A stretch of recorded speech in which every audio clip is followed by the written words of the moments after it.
ಕರ್ನಾಟಕ ರಾಜ್ಯ ಸರ್ಕಾರಿ ನೌಕರರ ಸಂಘದ ಅಧ್ಯಕ್ಷರಾದ ನರಸಿಂಹಮೂರ್ತಿರವರ ನೇತೃತ್ವ ಹಾಗೂ ಅಧ್ಯಕ್ಷತೆಯಲ್ಲಿ ತಾಲೂಕಿನ ನೂತನ ಪದಾಧಿಕಾರಿಗಳಿಗೆ ಅಭಿನಂದನಾ ಸಮಾರಂಭ ಹಾಗೂ ಅಂತಾರಾಷ್ಟ್ರೀಯ ಮಹಿಳಾ ದಿನಾಚರಣೆ ಕಾರ್ಯಕ್ರಮವನ್ನು ನಗರದ ಶ್ರೀ ಭಗವಾನ್ ಮಹಾವೀರ್ ಜೈನ್ ಕಾಲೇಜಿನಲ್ಲಿ ಹಮ್ಮಿಕೊಳ್ಳಲಾಗಿತ್ತು. ಈ ಕಾರ್ಯಕ್ರಮದ ಮುಖ್ಯ ಅತಿಥಿಗಳಾಗಿ ಕೆಜಿಎಫ್ ಜಿಲ್ಲಾ ಪೊಲೀಸ್ ವರಿಷ್ಠಾಧಿಕಾರಿಗಳಾದ ಕೆಎಂ ಶಾಂತರಾಜು, ತಹಸೀಲ್ದಾರರು ಹಾಗೂ ತಾಲೂಕು ದಂಡಾಧಿಕಾರಿಗಳಾದ ನಾಗವೇಣಿ, ನಗರಸಭಾ ಅಧ್ಯಕ್ಷರಾದ ಇಂದಿರಾಗಾಂಧಿ ದಯಾಶಂಕರ್, ನಗರಾಭಿವೃದ್ಧಿ ಪ್ರಾಧಿಕಾರದ ಆಯುಕ್ತರಾದ ಧರ್ಮೇಂದ್ರ, ಜಿಲ್ಲಾ ಶಸ್ತ್ರಚಿಕಿತ್ಸಕರಾದ ಡಾಕ್ಟರ್ ಸುರೇಶ್ ಕುಮಾರ್, ಮುಖ್ಯೋಪಾಧ್ಯಾಯರಾದ ಸೈದಾಬಿ, ನಿವೃತ್ತ ಪ್ರಾಂಶುಪಾಲರಾದ ಮುನಿರತ್ನಮರವರು ಭಾಗವಹಿಸಿದ್ದರು. ಈ ಕಾರ್ಯಕ್ರಮದ ಉಪನ್ಯಾಸಕರಾಗಿ ಕೋಲಾರದ ಸರ್ಕಾರಿ ಮಹಿಳಾ ಕಾಲೇಜಿನ ಅಸೋಸಿಯೇಟ್ ಪ್ರೊಫೆಸರ್ ಡಾಕ್ಟರ್ ಕೆ ಪ್ರಸನ್ನಕುಮಾರಿರವರು ಭಾಗವಹಿಸಿ ಉದ್ಯೋಗಸ್ಥ ಮಹಿಳೆಯರ ಸವಾಲುಗಳು ನಿವಾರಣೋಪಾಯಗಳ ಬಗ್ಗೆ ಚರ್ಚಿಸಿದರು. ಈ ಸಂದರ್ಭದಲ್ಲಿ ಪಂಚಾಯಿತಿ ಅಭಿವೃದ್ಧಿ ಅಧಿಕಾರಿಗಳ ಸಂಘದ ಅಧ್ಯಕ್ಷರು ಹಾಗೂ ನಿರ್ದೇಶಕರಾದ ಎಜಾಜ್ ಪಾಷಾ, ಬಡ್ತಿ ಮುಖ್ಯೋಪಾಧ್ಯಾಯರ ಸಂಘದ ಅಧ್ಯಕ್ಷರಾದ ಶ್ರೀನಿವಾಸ್, ವಿವಿಧ ವೃಂದ ಸಂಘಗಳ ಅಧ್ಯಕ್ಷರಾದ ಗಂಗಾಧರ್, ಹುಸೇನಿ ಮುಬಾರಕ್, ಮಾಲ್ತೇಶ್, ಡಾಕ್ಟರ್ ಬಾಬು, ಅಶ್ವಥ್, ಮಲ್ಲಿಕಾ, ಸುಬ್ರಹ್ಮಣಿ, ಸಂಘದ ಪದಾಧಿಕಾರಿಗಳಾದ ಅನಿಲ್ ಕುಮಾರ್, ಕೃಷ್ಣಮೂರ್ತಿ, ಅಂಬರೀಶ್ ಹಾಗೂ ಎಲ್ಲ ನಿರ್ದೇಶಕರು ಮತ್ತು ತಾಲೂಕಿನ ಸರ್ಕಾರಿ ನೌಕರರು ಹಾಜರಿದ್ದರು.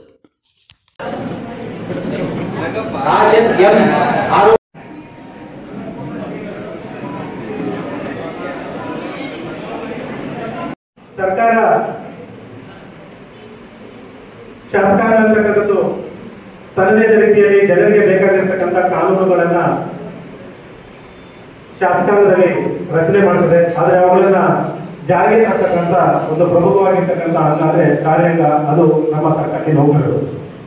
ಆ ನಿಟ್ಟಿನಲ್ಲಿ ಜನರಿಗೆ ಸರ್ಕಾರದ ಸವಲತ್ತುಗಳನ್ನು ನೇರವಾಗಿ ಆ ಫಲಾನುಭವಿಗಳಿಗೆ ಮುಟ್ಟಿಸ್ತಕ್ಕಂತಹ ಕೆಲಸವನ್ನು ಮಾಡಿರ್ತಕ್ಕಂಥದ್ದು ಸರ್ಕಾರಿ ನೌಕರರು. ಆ ನಿಟ್ಟಿನಲ್ಲಿ ಈ ಒಂದು ಕರ್ನಾಟಕ ರಾಜ್ಯ ಸರ್ಕಾರಿ ನೌಕರ ಸಂಘ ಸೃಷ್ಟಿಯಾಗಿರ್ತಕ್ಕಂಥದ್ದು. ನಮ್ಮ ಸರ್ಕಾರಿ ನೌಕರರ ಸಂಘದ ಏನು ಸದಸ್ಯರ ಸಮಸ್ಯೆಗಳೇನಾದ್ರು ಇದ್ರೆ ಅವುಗಳನ್ನು ನಾವೇ ಪರಿಹರಿಸಿಕೊಳ್ಳಿಕ್ಕೆ ನಾವು ಕಟ್ಕೊಂಡಿರ್ತಕ್ಕಂಥ ಸಂಘ. ಇದಕ್ಕೆ ಪೂರಕವಾಗಿ ನಮ್ಮ ಎಲ್ಲ ಅಧಿಕಾರಿಗಳು, ವಿಶೇಷವಾಗಿ ನಾವು ನಮ್ಮ ರಾಜ್ಯಾಧ್ಯಕ್ಷರಾಗಿರ್ತಕ್ಕಂಥ ಶ್ರೀ CS ಷಡಾಕ್ಷರಿ ಅವರ ಈ ಸಂದರ್ಭದಲ್ಲಿ ನೆನೆಸ್ಕೊಳ್ಳಬೇಕಾಗ್ತದೆ. ಇವತ್ತು ಈ ರಾಜ್ಯದಲ್ಲಿ ಒಂದು ಬಲಿಷ್ಠವಾಗಿರ್ತಕ್ಕಂಥ ಎಲ್ಲ ಸರ್ಕಾರಿ ನೌಕರರನ್ನ ಪ್ರತಿನಿಧಿಸ್ತಕ್ಕಂಥ ಏಕೈಕ ಸಂಘಟನೆ ಯಾವ್ದಾದ್ರು ಇದ್ರೆ ಅದು ಕರ್ನಾಟಕ ರಾಜ್ಯ ಸರ್ಕಾರಿ ನೌಕರರ ಸಂಘ. ಸೊ ಹಾಗಾಗಿ ಆ ಒಂದು ಸಂಘ ನಾವು ಸರ್ಕಾರಿ ನೌಕರ ಆಗಿರ್ತಕ್ಕಂಥದ್ದೇ ಒಂದು ಅದೃಷ್ಟ. ಅದರಲ್ಲೂ ಕೂಡ ಒಬ್ಬ ಈ ಒಂದು ಸಂಘಟನೆಯ ಪದಾಧಿಕಾರಿಯಾಗಿರ್ತಕ್ಕಂಥದ್ದು ಅದು ಎಲ್ಲರೂ ಕೂಡ ಆ ಒಂದು ಅವಕಾಶ ಸಿಗೋದಿಲ್ಲ. ಹಾಗಾಗಿ ನಾವೆಲ್ಲರೂ ಕೂಡ ಅದೃಷ್ಟವಂತರು ಅಂತ ಭಾವಿಸ್ತೇವೆ. ಇದು ಸೇವೆ ಮಾಡಲಿಕ್ಕೆ ನಮಗೆ ಸಿಕ್ಕಿರ್ತಕ್ಕಂಥ ಒಂದು ಅವಕಾಶ. ಜೊತೆಗೆ ನಮ್ಮ ಪೊಲೀಸ್ ವರಿಷ್ಠಾಧಿಕಾರಿಗಳು ನಮ್ಮ ಯಾವುದೇ ಕಾರ್ಯಕ್ರಮ ಆದ್ರೂ ಕೂಡ ನಮ್ಮ ಸರ್ಕಾರಿ ನೌಕರ ಸಂಘದ ಕಾರ್ಯಕ್ರಮ ಅಂದ್ರೆ ಪ್ರತಿರೂಪ ಅಂತ ಹೇಳ್ತಾರೆ. ಬಹುಶಃ ಹೆಚ್ಚಿನಾಗಿ ಯಾವುದೇ ಸಭೆಗಳಿಗೆ ಸಮಾರಂಭಗಳಿಗೆ ಕಡಿಮೆ ಹೋಗೋದು ನಮ್ಮ ಸಾಹೇಬರು. ಆದ್ರೆ ಸರ್ಕಾರಿ ನೌಕರರಿಗೆ ಬಹಳ ಪ್ರೀತಿ ಮತ್ತೆ ಅವರಲ್ಲಿ ಬಹಳ ಅಭಿಮಾನ. ಹಾಗಾಗಿ ನಮ್ಮ ನೌಕರ ಸಂಘದ ಯಾವುದೇ ಕಾರ್ಯಕ್ರಮ ಇದ್ರು ಸದಾ ಬರ್ತಾರೆ. ಮತ್ತೆ ಅವರ ಇಲಾಖೆಯ ಪೊಲೀಸ್ ಇಲಾಖೆ ಯಾವುದೇ ಕಾರ್ಯಕ್ರಮ ಇದ್ರು ನಮ್ಮನ್ನು ಕೂಡ ಆಹ್ವಾನ ನೀಡ್ತಾರೆ. ಇದು ನಮ್ಮ ಕೆಜಿಎಫ್ ತಾಲೂಕಿನಲ್ಲಿ ಒಂದು ಪೊಲೀಸ್ ಜಿಲ್ಲಾ ವರಿಷ್ಠಾಧಿಕಾರಿಗಳು ನಮ್ಮೊಂದಿಗೆ ಒಂದು ಈ ರೀತಿಯಾಗಿರ್ತಕ್ಕಂಥ ಸಂಬಂಧ ಇಟ್ಕೊಂಡಿರ್ತಕ್ಕಂಥದ್ದು ಬಹಳ ಅತಿ ವಿರಳ. ಇಂಥ ಅಧಿಕಾರಿಗಳು ನಮ್ಮ ಸಹಕಾರ ನೀಡ್ತಾರದಕ್ಕೆ ಈ ಸಂಘ ಮತ್ತಷ್ಟು ಬಲಿಷ್ಠ ಆಗಲಿಕ್ಕೆ ಸಾಧ್ಯ ಅಂತ ಸಂದರ್ಭದಲ್ಲಿ ಬಯಸ್ತಾರೆ. ಮತ್ತೆ ನಮ್ಮ ತಹಸೀಲ್ದಾರ್ ನಾಗವೇಣಿ ಮೇಡಮ್ ಅವರು ಅಷ್ಟೇ ನಮ್ಮ ಎಲ್ಲ ರಾಷ್ಟ್ರೀಯ ಹಬ್ಬಗಳು ಮತ್ತೆ ತಾಲೂಕಿನಲ್ಲಿ ಎಲ್ಲಿ ಯಾವುದೇ ಸಮಸ್ಯೆ ಇದ್ರು ನಮ್ಮ ಜೊತೆಗೆ ಚರ್ಚೆ ಮಾಡಿ ಅವುಗಳನ್ನ ಬಹಳ ಸುಸೂತ್ರವಾಗಿ ಬಹಳ ಬಗೆಹರಿಸ್ತಕ್ಕಂಥ ಬಹಳ ನಿಷ್ಠಾವಂತ ಮತ್ತೆ ಪ್ರಾಮಾಣಿಕ ತಹಸೀಲ್ದಾರ್ ಮೇಡಮ್ ಅವರು. ಸೊ ಅವರು ಕೂಡ ನಮಗೆ ಬಹಳ ಸಹಕಾರ ಕೊಡ್ತಾ ಬಂದರೆ ನಮ್ಮ ಸಂಘಟನೆಗೆ ಅವರು ಕೂಡ ಬಹಳ ಪೂರಕವಾಗಿ ಕೆಲಸ ಮಾಡ್ತಿದ್ದಾರೆ. ಮತ್ತೆ ನಮ್ಮ ನಗರಸಭೆ ಅಧ್ಯಕ್ಷರು ನಮ್ಮ ಶಿಕ್ಷಕರ ದಿನಾಚರಣೆ ಬಂದ್ರೆ ಸಾಕು ನಮ್ಮ ಎಲ್ಲಾ ಶಿಕ್ಷಕರಿಗೂ ಕೂಡ ಸನ್ಮಾನ ಮಾಡ್ತಕ್ಕಂಥದ್ದು ಅವರೇ ಒಪ್ಕೊಂಡ್ಬಿಡ್ತಾರೆ. ಮೊದಲೇ ನಮ್ಮ ಎಲ್ಲಾ ಶಿಕ್ಷಕರಿಗೂ ಸನ್ಮಾನ ಮಾಡ್ತಕ್ಕಂಥದ್ದು ನಮ್ಗೆ ನಮ್ಮ ಇಲಾಖೆಗಳಿಗೆ ಅಥವಾ ನಮ್ಮ ಇಲಾಖೆಯ ನಮ್ಮ ಶಾಲೆಗಳಾಗಿರ್ಬೋದು ಬೇರೆ ರೀತಿಯಾಗಿರ್ತಕ್ಕಂಥದ್ದು. ಮೊನ್ನೆ ಕೂಡ ಒಂದು 248 ಮಕ್ಕಳಿಗೆ ಸರ್ಕಾರಿ ಶಾಲೆಯ ಮಕ್ಕಳಿಗೆ ಪ್ಯಾಡ್ ಅನ್ನು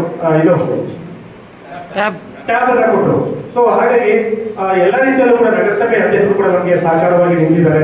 ಮತ್ತೆ ಧರ್ಮೇಂದ್ರ ಸರ್ ಅವರು ಕೂಡ ನಿಮ್ಮ ಸರ್ಕಾರಿ ನೌಕರರ ಸಂಘಕ್ಕೆ ಒಂದು ಸೈಟ್ ಕೊಡಿ ಅಂತ ಹೇಳಿದ್ವಿ. CS ಸೈಟ್ ನಾವು ಕೊಡಿ ಸರ್, ಕಮರ್ಷಿಯಲ್ ಮಾಡ್ತೀವಿ, ಕೆಳಗಡೆ ಅಂಗಡಿಗಳು ಮಾಡಿ ಮೇಲ್ಗಡೆ ನಾವು ಆಫೀಸ್ ಮಾಡ್ಕೊಂತೀವಿ ಅಂತ ಹೇಳಿ. ಸೊ ಅವರು ಕೂಡ ಯಾವ್ದಾದ್ರು ಒಂದು ಒಳ್ಳೆ ರೀತಿಯಲ್ಲಿ ನಾನು ನಿಮಗೆ ಸಲಹೆ ಕೊಡ್ತೀನಿ ಅಂತ ಅವರು ಮಾತನಾಡಿದ್ದಾರೆ. ಮತ್ತೆ ಸುರೇಶ್ ಅವರು ನಮ್ಮ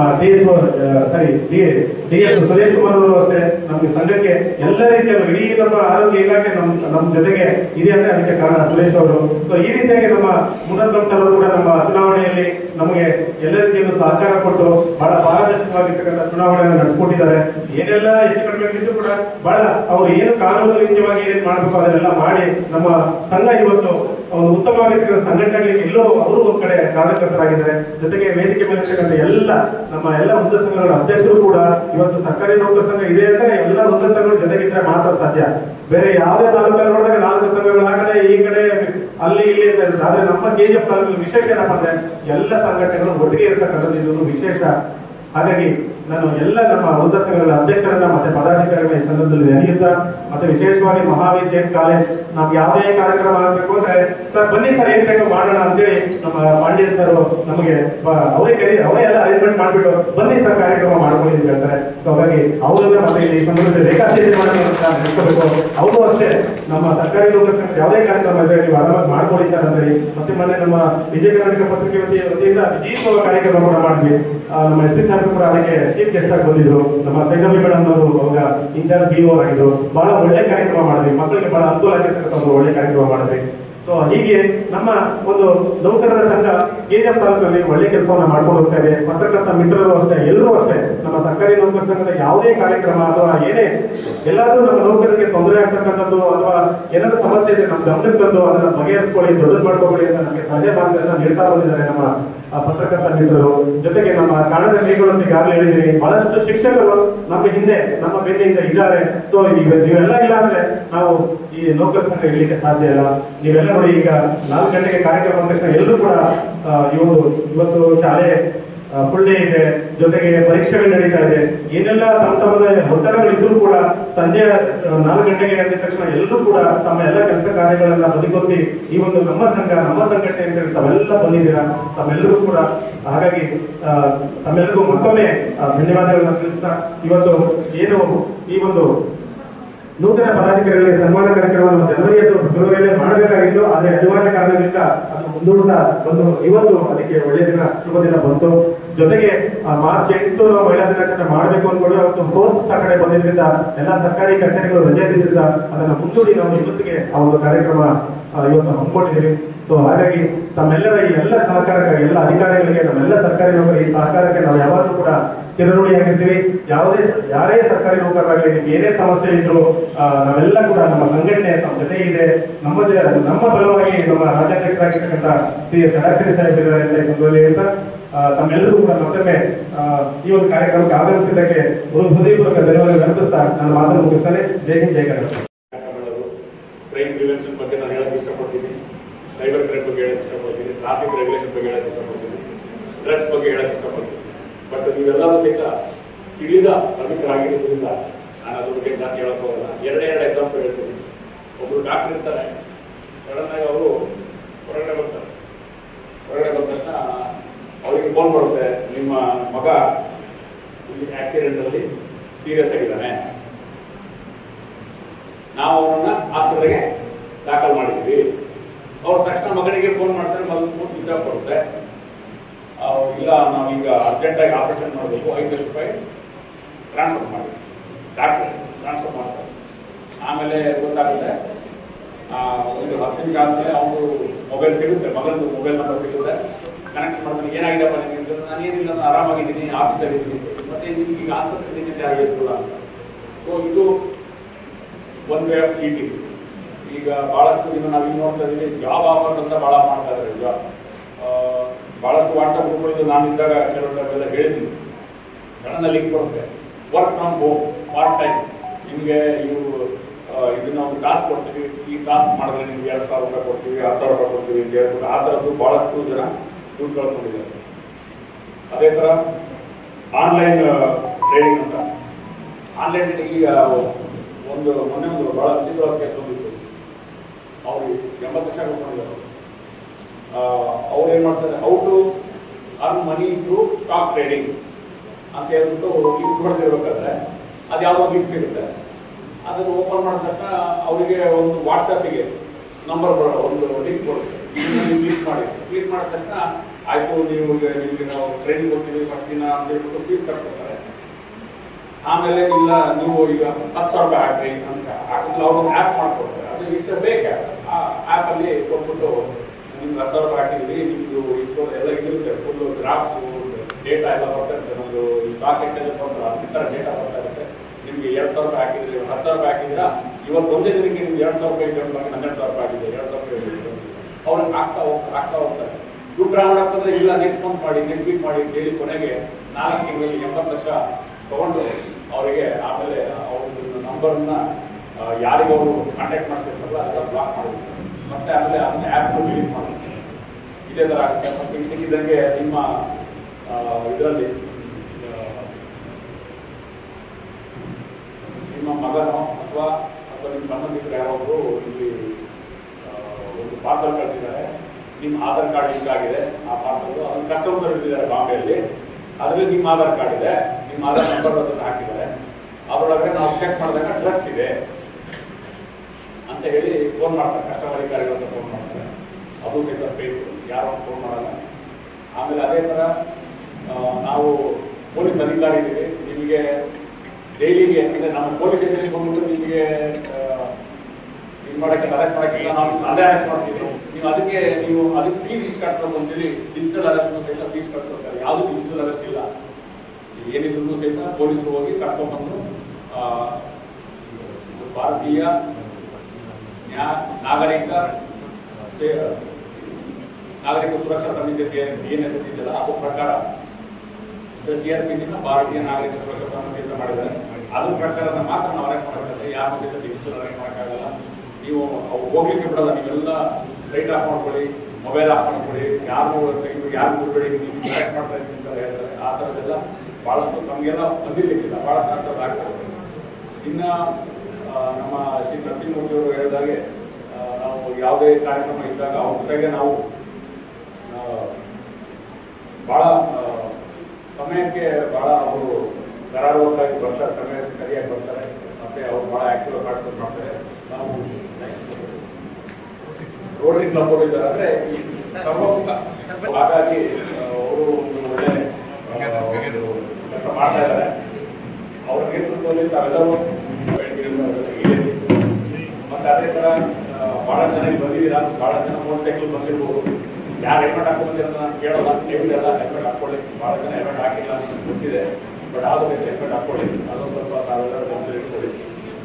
ಯಾಕೆಂದರೆ ಒಂದ್ಸಲ ಆಕ್ಸಿಡೆಂಟ್ ಆಗಿ ಅವರು ತೀರ್ಕೊಂಡು ಈಗ ಭಾಳಷ್ಟು ಜನ ನಾವು ಆಕ್ಸಿಡೆಂಟಲ್ಲಿ ತೀರ್ಕೊಂಡಾಗ ಅವ್ರ ಫ್ಯಾಮಿಲಿಯವರು ಕಷ್ಟಪಡೋದನ್ನ ನಾವು ನಂತರ ನೋಡಿದ್ವಿ. ನೀವು ಯಾರು ನೋಡೋಲ್ಲ, ಅದನ್ನ ಆಕ್ಸಿಡೆಂಟ್ ಆಯಿತು ಪೊಲೀಸರು ತೊಗೊಂಡು ಹೋಗ್ತಾರೆ. ಬಟ್ ಆಮೇಲೆ ಏನಾಗುತ್ತೆ, ಅವರು ಇನ್ಶೂರೆನ್ಸಿಗೆ ಮತ್ತು ಬೇರೆ ಬೇರೆದಕ್ಕೆ ಓಡಾಡ್ತಿರ್ಬೇಕಾದ್ರೆ ಅವರು ಪಡುವ ಕಷ್ಟಗಳನ್ನು ನೋಡಿದಾಗ ಭಾಳಷ್ಟು ನೋವಾಗ್ತದೆ. ಇದು ಎಲ್ಲರಿಗೂ ಸಹಿತ ಹೆಲ್ಮೆಟ್ ಹಾಕೊಳ್ಳೋದು ನಿಮ್ಮ ಒಂದು ಸುರಕ್ಷತೆಗೋಸ್ಕರ. ಇನ್ನು ಮೇಲಾಗಿ ಸೈಬರ್ ಕ್ರೈಮ್ ಆಯಿತು, ಟ್ರಾಫಿಕ್ ಆಯಿತು, ಮತ್ತು ಎಲ್ಲರೂ ಸಹಿತ ಭಾಳಷ್ಟು ಒಡವೆಗಳನ್ನು ಹಾಕೊಂಡಿದ್ರು. ಅದ್ರ ಬಗ್ಗೆ ನಮಗೇನು ಪ್ರಾಬ್ಲಮ್ ಇಲ್ಲ. ಸುರಕ್ಷಿತವಾಗಿ ಇಟ್ಕೊಳ್ಳೋ ವ್ಯವಸ್ಥೆ ಮಾಡ್ಕೊಳ್ಳಿ. ಆಮೇಲೆ ಎಲ್ಲೆಲ್ಲಿ ಸಾಧ್ಯವೋ ಲಾಕರಲ್ಲಿ ಇಡಿ. ಮತ್ತು ಮೊನ್ನೆ ಒಂದು ಕಲ್ಪನಾಗಿತ್ತು, ಇದೆ ನಮ್ಮ ಕಡೆ ನಾವು ಹೋಗಿದೆ, ಅವ್ರು ಕರೆಕ್ಟಾಗಿ ಏನು ಮಾಡಿದ್ರು, ಒಳ್ಳೆ ಇಂಟರ್ಲಾಕ್ ಮಾಡ್ತಿದ್ದಾರೆ, ಇಂಟರ್ಲಾಕ್ ಹಾಕಿದ್ದಾರೆ. ಮತ್ತು ಇದು ಕೊಲಾಪ್ಸಬಲ್ ಗೇಟು ಅದಕ್ಕೂ ಇಂಟರ್ಲಾಕ್ ಮಾಡಿದ್ದಾರೆ. ಎಲ್ಲ ಚೆನ್ನಾಗಿ ಮಾಡಿದ್ದಾರೆ. ಪೇಪರ್ ಬಂದಿದೆ, ಪೇಪರ್ ಬಿದ್ದಿದೆ, ಅರ್ಥ ಏನು, ಮನೆಯಲ್ಲೇ ಯಾರು ಇಲ್ಲ ಅಂತ. ಗೇಟಿಗೂ ಬೀಗ ಹಾಕಿದ್ದಾರೆ, ಮತ್ತೆ ಅಲ್ಲೇ ಇಂಟರ್ಲಾಕ್ ಹಾಕ್ತಾರೆ, ಗೇಟಿಗೆ ಬೀಗ ಹಾಕಿದ್ದಾರೆ. ಸೊ ಹೇಗಿರ್ಬೇಕಪ್ಪ ಅಂತಂದ್ರೆ ಯಾರು ಮನೇಲಿ ಇದ್ದಾರೆ ಅನ್ನೋ ಇರಬೇಕು. ಮತ್ತೆ ಏನು ಮಾಡ್ತಾರೆ, ಈಗ ಕೆಲವೊಂದು ಟೈಮ್ ಮಾಹಿತಿ ಪೇಪರ್ ಬೇಡ ಅಂತ ಹೇಳಿದ್ರು ಅದು ಗೊತ್ತಾಗುತ್ತೆ, ಪೇಪರ್ ಮುಖಾಂತರ ಗೊತ್ತಾಗುತ್ತೆ. ಸೊ ಈಗ ನೀವು ಇಲ್ಲ ಅಂತ ಗೊತ್ತಾಗೇ ಆಗುತ್ತೆ. Better not to keep very gold. ಮನೇಲಿ ಗೋಲ್ಡ್ ಇಡಬೇಡಿ ಜಾಸ್ತಿ. ಏನು ಬ್ಯಾಂಕ್ ಲಾಕಲ್ಲಿ ಇಲ್ಲ ಅಂತಂದರೆ ಯಾರೊಬ್ಬರು ನಿಮಗೆ ಬೇಕಾದರೂ ನೀವು ಇದ್ದಾಗ ನಿಮ್ಮ ಮನೆಯಲ್ಲಿ ವಸತಿ ಮಾಡೋಕ್ಕೆ ಅವ್ರಿಗೆ ವ್ಯವಸ್ಥೆ ಮಾಡಿ. 1001 10,001 ಯಾರು ವಸತಿ ಮಾಡಕ್ಕೆ ಬಂದಿರ್ತಾರೆ ಅವರೇ ಬೇರೆಯವ್ರಿಗೆ ಹೇಳಿ ತಂತ್ರ ಮಾಡಿಸಿದ್ರು ಸಹಿತ ನಾವು. ಹಾಗಾಗಿ ನಿಮ್ಮ ಸಂಬಂಧಿಕರು ಅಂತ ನೀವು ಯಾರು ಹೇಳ್ತಾರೆ ಅವ್ರು ಒಳ್ಳೆದಿರ್ಬೋದು. ಈ ಥರದ್ದು ಚಾನ್ಸಸ್ ಇರುತ್ತೆ. ಸೊ ಇದನ್ನೆಲ್ಲ ಗಮನ ಇಟ್ಕೊಳ್ಳಿ. ಯಾಕೆಂತಂದ್ರೆ ಎನಿಥಿಂಗ್ ಇಸ್ ಪಾಸಿಬಲ್. ಅದ್ರ ಹಿನ್ನೆಲೆಯಲ್ಲಿ ತಾವೆಲ್ಲ ಮಾಡಿ. ಮತ್ತೆ ಡ್ರಗ್ಸ್ ಬಗ್ಗೆ ಅಂತ ನಾವು ನೋಡ್ತಾ ಇದ್ದೀವಿ, ತಾವೆಲ್ಲ ಟೀಚರ್ಸ್ ಇದ್ದೀರಾ. ಡ್ರಗ್ಸ್ ಬಗ್ಗೆ ಯಾವ ಹುಡುಗರು ಅನ್ಯಮನಸ್ಕರಾಗಿರ್ತಾರೆ ಅಥವಾ ಭಾಳ ಒಂದು ಅಲೋನ್ ಆಗಿರ್ತಾರೆ, ಯಾರ ಜೊತೆಗೂ ಹೆಚ್ಚಾಗಿ ಬೆರೆತಿರಲ್ಲ, ಅಂಥವ್ರ ಬಗ್ಗೆ ಏನಾದರೂ ತಮಗೆ ಗಮನಕ್ಕೆ ಬಂದರೆ ಅವ್ರನ್ನ ಟೀಚರ್ ಹಂತದಲ್ಲಿ ಪೊಲೀಸರು ಬಂದ್ಬಿಟ್ಟು ಮಾಡೋಕ್ಕಿಂತ ಟೀಚರ್ ಹಂತದಲ್ಲಿ ಅದನ್ನು ಯಾರು ನೋಡ್ತಿರಲ್ಲ, ಶಿಕ್ಷಕರು ಅದು ಶಿಕ್ಷಕರು ಅದನ್ನು ನೋಡಿದಾಗ ಅವರಿಗೆ ಅದರಿಂದ ಪರಸ್ಪರ ಅನುಕೂಲ ಆಗ್ತದೆ. ಮತ್ತೆ ಬಹಳಷ್ಟು ಜನ ಈ ಶಾಲಾ ಕಾಲೇಜುಗಳಲ್ಲಿ ಗ್ರೌಂಡ್ಸಲ್ಲಿ ಆಟ ಆಡಕ್ಕೆ ಬರ್ತಾರೆ. ಅವರು ಸಹಿತ ಈ ಹುಡುಗರ ಜೊತೆಗೆ ಸೇರುವ ಚಾನ್ಸ್ ಇರ್ತದೆ. ಅಂದರೆ ಸ್ಕೂಲ್ ಟೈಮ್ ಆದ್ಮೇಲೆ ಅದು ಒಂದು. ಮತ್ತೆ ಫೇಲ್ ಆಗಿರೋ ಸ್ಟೂಡೆಂಟ್ಸು, ಸೀನಿಯರ್ ಸ್ಟೂಡೆಂಟ್ಸು ಆ ಸ್ಕೂಲಿಗೆ ಪದೇ ಪದೇ ಬರ್ತಾ ಇರ್ತಾರೆ. ಅಂಥವ್ರು ಯಾರು ಬರ್ತಾ ಇದ್ರೆ ಅವ್ರ ಬಗ್ಗೆ ಗಮನ ಇಟ್ಕೊಳ್ಳಿ. ಅವರಿಗೆ ಫೇಲ್ ಆದ ಸ್ಟೂಡೆಂಟ್ಸು ಅವರು ಅಲ್ಲಿ ಬರೋ ಅವಶ್ಯಕತೆ ಇರೋಲ್ಲ, ಶಾಲೆ ಓದೋದು ಬಿಟ್ಟು. ಸೊ ಇದೆಲ್ಲ ನೀವು ಸ್ವಲ್ಪ ಏನಂತಾರೆ ಆಕ್ಟಿವ್ ಆಗಿ ಅಲರ್ಟ್ ಆಗಿ ನೀವು ಮಾಹಿತಿ ಇಟ್ಕೊಂಡಿದ್ರೆ ಅದನ್ನ ಇರೋದಾಗ್ತದೆ. ಇನ್ನು ಕೊನೆಯದಾಗಿ ಮಹಿಳಾ ದಿನಾಚರಣೆ ಮಾರ್ಚ್ 8 ಪ್ರತಿದಿನವೂ ಮಹಿಳಾ ದಿನಾಚರಣೆ. ಯಾಕೆಂತ ಹೇಳಿದ್ರೆ ನಮಗೆ ಜನ್ಮ ಕೊಟ್ಟಿದ್ದ ತಾಯಿ, ನನಗೆ ಶಿಕ್ಷಣ ಕೊಟ್ಟಿದ್ದು ಟೀಚರ್, ನನ್ನ ಜೊತೆ ಹೊರಬಿಟ್ಟು ಅಕ್ಕ ತಂಗಿಯರು.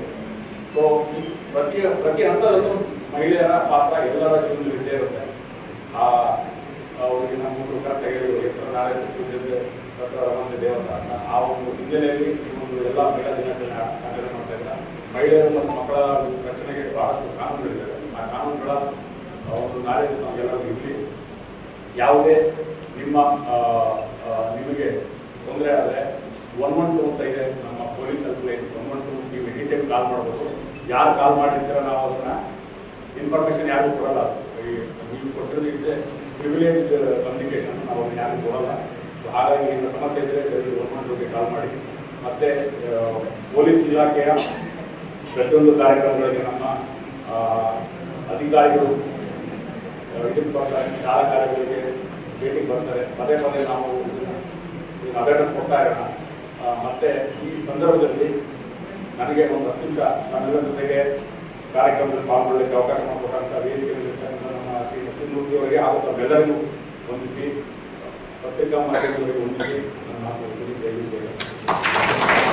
ಸೆಕ್ಟರ್ ಆಫೀಸ್ ಅಂತ ಎಲೆಕ್ಷನ್ ಟೈಮಲ್ಲಿ ಮಾಡ್ತೇವೆ. ಸೊ ಅದರಲ್ಲಿ ಕೋಲಾರಲ್ಲಿ 21 ಸೆಕ್ಟರ್ ರೂಲ್ಸ್ ಇದ್ದಾಗ ಒಬ್ಬರೇ ಮಹಿಳೆ ಇದ್ದಿದ್ದು ಪ್ರಸನ್ನ ಕುಮಾರಿ ಒಬ್ಬರೇ ನಾಡ್ಕೊಂಡು.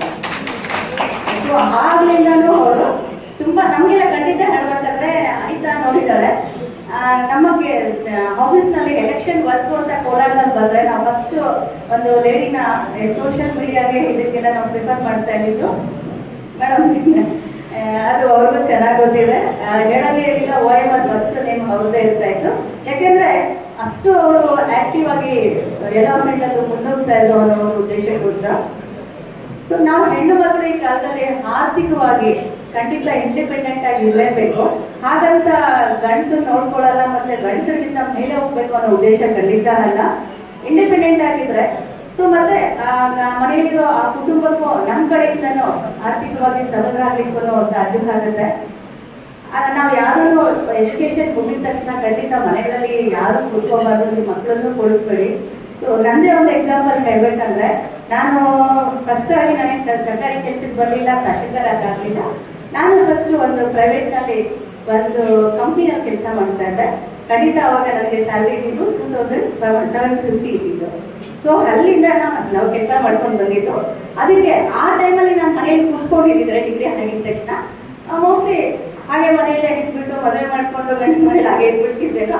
ಬಟ್ ಆವಾಗ ನನಗೆ ಡಿಗ್ರಿ ಆಗಿದ ತಕ್ಷಣ ನಾನು ಕೆಲಸಕ್ಕೆ ಸೇರ್ಕೊಂಡಿದ್ದಕ್ಕೆ ಮುಂದೆ ನಾನು ಆರ್ಥಿಕವಾಗಿ ಇಂಡಿಪೆಂಡೆಂಟ್ ಆಗಿ ಕೆಲಸ ಮಾಡಬೇಕು ಅನ್ನೋ ಉದ್ದೇಶ ಬಂದಿದ್ದು, ಒಂದು ಸ್ಫೂರ್ತಿ ಬಂದಿದ್ದು ಖಂಡಿತ ಅವಾಗಲೇ. ಆ ಇದರಿಂದಲೇ ನಾನು ಇದನ್ನ ಒಂದು ಉನ್ನತ ಹುದ್ದೆನೇ ಅಂತಾನೆ ನಾವು ಹೇಳ್ತೇವೆ. ತಹಶೀಲ್ದಾರ್ ಹುದ್ದೆನಲ್ಲಿದ್ದೇನೆ. ಅದಕ್ಕೆ ನಾನು ತುಂಬಾ ಖುಷಿ ಪಡ್ತೇನೆ. ಅದನ್ನ ನಮ್ಮ ತಂದೆಯವ್ರಿಗೂ ಅಮ್ಮಗೂ ಥ್ಯಾಂಕ್ಸು ಹೇಳ್ತೇನೆ. ಸೊ ಎಲ್ಲ ಹೆಣ್ಮಕ್ಳು ಅಷ್ಟೇ, ನಿಮ್ಮ ಮಕ್ಕಳನ್ನು ಚೆನ್ನಾಗಿ ಓದಿಸಿ, ನೀವು ಇನ್ನು ಉನ್ನತ ಹುದ್ದೆಗಳಿಗೆ ಹೋಗಿ. ಹೆಣ್ಣು ಮಕ್ಕಳಿಗೆ ಎಲ್ಲಾ ಫೀಲ್ಡಲ್ಲಿ ಇದ್ದಾರೆ ಮೇಡಮ್. ಆಗ್ಲೇ ಹೇಳಿದಾಗೆ ಯಾವ ಫೀಲ್ಡಲ್ಲಿ ಇಲ್ಲ ಹೇಳಿ. ಮೊದಲಾದ್ರೆ ಹೇಳ್ತಾ ಇದ್ರು ಹೆಣ್ಮಕ್ಳಿಗೆ ಈ ಕೆಲಸ ಮಾತ್ರ ಮಾಡ್ಬೇಕು, ಟೀಚರ್ ಕೆಲಸ ಮಾತ್ರ ಮಾಡ್ಬೇಕು. ಯಾಕಂತಂದ್ರೆ ಬೆಳಗ್ಗೆ ಹೋಗಿ ಸಂಜೆ ಮಕ್ಕಳ ಸ್ಕೂಲಲ್ಲಿ ಪಾಠ ಹೇಳ್ಕೊಂಡು ಬಂದ್ಬಿಡ್ಬೇಕು, ಇನ್ನೆಲ್ಲೂ ಹೊರಗಡೆ ಫೀಲ್ಡಲ್ಲಿ ಓಡಾಡಬಾರ್ದು ಅನ್ನೋ ತರ ಇರ್ತಿತ್ತು. ಈಗ ಆ ಥರ ಖಂಡಿತ ಇಲ್ವೇ ಇಲ್ಲ. ಹೆಣ್ಣು ಎಲ್ಲದರಲ್ಲೂ ಗಗನಸೆಲೆಯಿಂದ ಹಿಡ್ಕೊಂಡು ಗಗನನೌಕೆವರೆಗೂ ಹೋಗೋವರೆಗೂ ಹಿಡ್ಕೊಂಡು ಒಂದು ಟೀಚರ್ ಆಗಿರೋದು ಎಲ್ಲ ಫೀಲ್ಡಲ್ಲೂ ಹೆಣ್ಮಕ್ಳು ಕೆಲಸ ಮಾಡ್ತಾ ಇದ್ದಾರೆ. ಇದೇ ತರ ಮುಂದುವರಿದೆ. ಈ ಮಕ್ಕಳನ್ನು ಇದೇ ತರ ಚೆನ್ನಾಗಿ ಓದಿಸಿ ಒಳ್ಳೆ ಹುದ್ದೆಗಳಿಗೆ ಸೇರಿಸಿ. ಮತ್ತೆ ನಮ್ಮ ಕೆಜಿಎಫ್ನಲ್ಲಿ ಇವತ್ತಿನ ಒಂದು ಕರ್ನಾಟಕ ರಾಜ್ಯ ಕೆಜಿಎಫ್ ತಾಲೂಕು ಸರ್ಕಾರಿ ನೌಕರರ ಸಂಘ ಒಂದು ಅಸ್ತಿತ್ವಕ್ಕೆ ಈ ವರ್ಷ ಬಂದ್ಮೇಲೆ ನೂತನ ಪದಾಧಿಕಾರಿಗಳು ಆಯ್ಕೆಯಾಗಿದ್ದಾರೆ. ಅವರೆಲ್ಲರಿಗೂ ನನ್ನ ಅಭಿನಂದನೆಗಳು. ಮತ್ತು ಇವ್ರಿಗೊಂದು ಕಿವಿ ಮಾತು ನನ್ನ ಕಡೆಯಿಂದ. ಯಾಕೆ ಅಂತಂದ್ರೆ ತಾಲೂಕಿನಲ್ಲಿ ಸರ್ಕಾರಿ ನೌಕರರ ಸಂಘ ಇದೆ ಅಂದ್ರೆ ಎಕ್ಸ್ಪೆಕ್ಟೇಷನ್ಸ್ ಜಾಸ್ತಿ ಇರುತ್ತೆ. ಅಲ್ಲಿ ಎಲ್ಲ ಸರ್ಕಾರಿ ನೌಕರರಿಗೆ ಕೆಲಸ ಮಾಡೋ ಕಡೆಯಲ್ಲಿ ಏನೇ ಒಂದು ಪ್ರಾಬ್ಲಮ್ಸ್ ಬಂದ್ರು ಕೆಲವರು ಹೇಳ್ಕೊಳ್ತಾರೆ, ಕೆಲವರು ಹೇಳ್ಕೊಳ್ಳೋದಿಲ್ಲ. ಬಟ್ ಅದನ್ನ ನೀವು ಅರ್ಥ ಮಾಡ್ಕೋಬೇಕು. ಯಾಕೆಂತಂದ್ರೆ ಎಲ್ಲಾ ಡಿಪಾರ್ಟ್ಮೆಂಟ್ ಸದಸ್ಯರಿದ್ದೀರಾ, ಆಯಾ ಡಿಪಾರ್ಟ್ಮೆಂಟ್ಸ್ ಅಲ್ಲಿ ಆ ತರ ಒಂದು ಸಿಚುವೇಶನ್ಸ್ ಹೇಳ್ಕೊಳಕ್ಕಾಗದೇ ಇರೋದು ಅಂತ ವಿಷಯಗಳಿದ್ದಾಗ ಖಂಡಿತ ನೀವೇ ಅದನ್ನ ಗಮನಿಸಿ ಅದನ್ನ ಪರಿಹಾರ ಮಾಡ್ಕೊಳ್ಳೋಕೆ ನೀವು ಮಾಡಿಸಲಿಕ್ಕೆ ನೀವೊಂದು ಮುನ್ನುಗ್ಬೇಕು. ಮತ್ತೆ ನೀವು ಹೆಣ್ಮಕ್ಳು ಎಷ್ಟು ಜನ ಇದ್ದೀರಾ, ನಾನು ಒಂದು ಹೆಣ್ಮಗುನೇ, ಖಂಡಿತ ಆ ಥರ ನಿಮಗೆ ಅವ್ರ ಕಡೆ ಹೇಳ್ಕೊಳಕ್ಕಾಗಲಿಲ್ಲ ಅಂತ ವಿಷಯ ಯಾವುದು ಇರುತ್ತೆ, ದಯವಿಟ್ಟು ನನ್ನ ಬಳಿ ಹಾಕ್ಬೋದು, ಮೇಡಮ್ ಬಳಿ ಹಾಕ್ಬೋದು, ನಗರಸಭೆ ಅಧ್ಯಕ್ಷರು ಇಂದಿರಾಗಾಂಧಿ ಮೇಡಮ್ ಹತ್ರ ಆಗಲಿ ಖಂಡಿತ ಹೇಳ್ಕೊಂಡಲ್ಲಿ ನಮ್ಮ ಕಡೆಯಿಂದ ಆಗಿನ ಪರಿಹಾರ ಖಂಡಿತ ಹಾಗೆ ಕೊಡ್ಲಿಕ್ಕೆ ನಾನು ಶ್ರಮಿಸ್ತೀನಿ ಅಂತ ಹೇಳ್ತೇನೆ. ಮತ್ತೊಮ್ಮೆ ಎಲ್ಲರಿಗೂ ಅಭಿನಂದನೆ ಹೇಳುತ್ತಾ ನಾನು ನೀನಿದ್ರೆ ನಾನು ಇದ್ದಂಗೆ. Men, women are more. But when I see here, both are equal. From here when I have seen, both are equal. This shows equality, gender equality. Gender equality, wherever we go, the men and women are equal. Without men's backbone, we women cannot stand here. That is true. Without men, we women cannot stand here. And first of all, I would like to salute all the teachers here. Because of teachers here only, doctor is here, Tahsildar is here, the ma'am is here, and all the VIPs, those who are sitting here. And I am the municipal president and our gauge of MLA, Srimati Rupakala Shashidhar. We all are because of the teachers. First of all, I like to wish all the teachers, because without the teachers, there is no doctor, there is no lawyer, there is no engineer, anything like that in this society. So first, my thanks to all the teachers here. Since all the teachers are very tired from here, I was seeing. The faces all are very, very dull. No strength to clap also. So let us do a very big clap for all the VIPs who are here. And today, and we are celebrating Women's Day also today, and also gender equality. Women, we take most of the part. It's true. We are going for the job. We are doing the society work. Plus, additionally, even we are doing the housework also. We have to take care of our children. Yes or no? So much of the work is done by the women. But now present, when the women went out of the house, most of the work is done by the men also. Am I right? Yeah. Equally, the housework also is done by the men also now. They feel pity for us. Ayo, even the ladies, my wife is going out. She also is doing hard work to help the family. So let me also join her. So all the men also are equal in their housework also. Yes or no? So first of all, no.